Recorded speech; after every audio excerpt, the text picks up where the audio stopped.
Hello and welcome back to the channel, everyone. And if you're new here, hello and welcome. This is Motor Mike Media, and as always, I'm Motor Mike, and today, well, it's quick news. A nice little sum up of all the automotive news from the last few days. So let's get started. We'll start with Tesla first.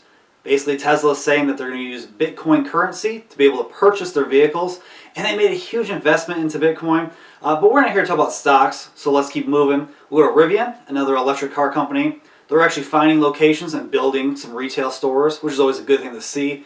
We'll have to wait until the end of 2021 to see their launch edition of the R1T. I'm excited for it. I've actually been to Rivian before. They have a nice little facility. Their concept cars are cool, or I should say their prototype cars are very cool. So we'll have to wait and see how many other stores and locations they'll have. Let's keep moving on. Let's go to Ford real quick.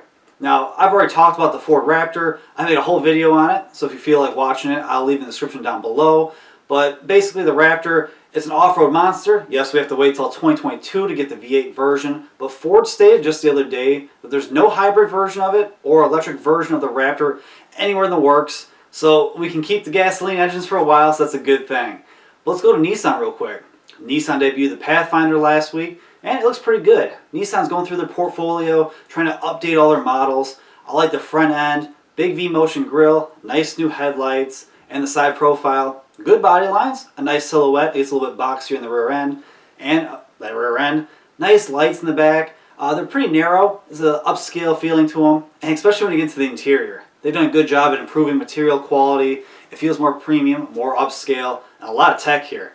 Digital gauge cluster, heads-up displays, nice new infotainment screens, new switchgear. So far, they're doing a pretty good job. And while we're talking about Nissan, we got to talk about the Frontier. Finally, the mid-size Frontier finally got refreshed. It looks pretty good. Nice and boxy. But if you want to know more about the Nissan Frontier, I made a whole video on it, so feel free to check it out. I'll leave the description down below under the Raptor.